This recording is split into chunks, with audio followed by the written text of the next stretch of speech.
Alrighty, now, as we continue kind of moving down and around the foot, we need to really think about how much detail we're going to need moving out into those toes.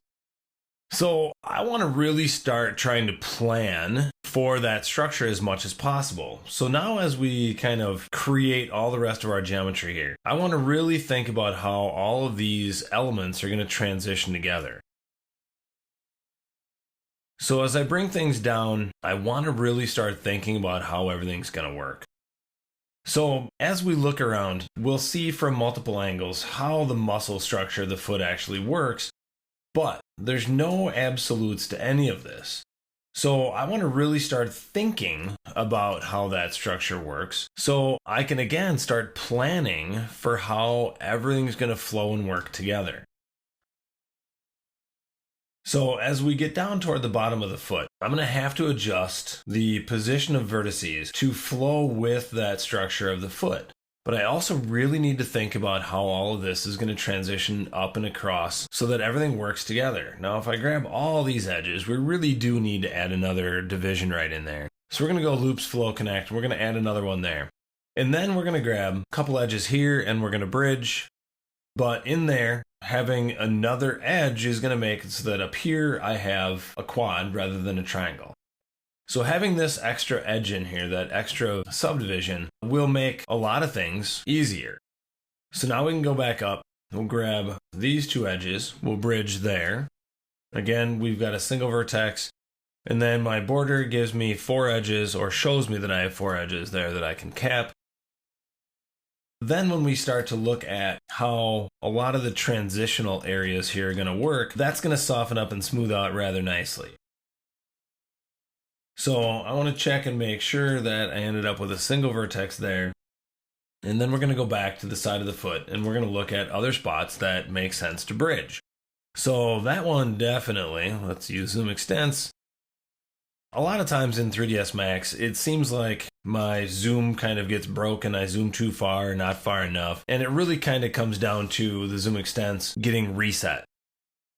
So sometimes it just needs to be reset. Here we're going to use a single segment in both of these spots because that's going to end up leaving me the ability to bridge here. And then, let's undo that. What I want to do, I want to bridge from here to here.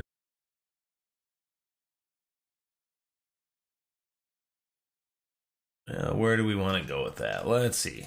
So if I grab vertices and take a look, I want to make sure I don't have any gaps in here. So that actually bridged nicely.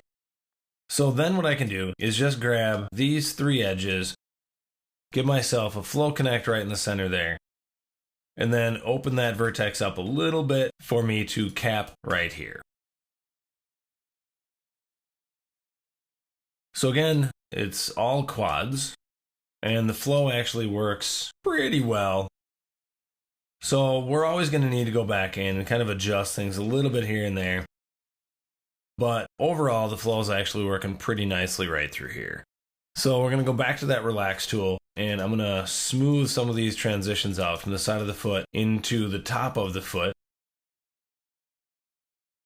So we've got a little bit better transition here. Let's make that full screen so it's a little easier to get around. And now by just kind of brushing across, kind of open up some of those transitions a little bit, get around there, and actually that's going to work out pretty nicely. So now I'll go back and actually look at the inside edge here and see where we want all of this to go. And so as now I drag this down and watch where that's going and how it's actually transitioning in here, I'm going to take and target weld these 2 vertices over to the existing structure. And then I'm going to bridge from here to here. And then that's not actually giving me as much geometry as I'd like.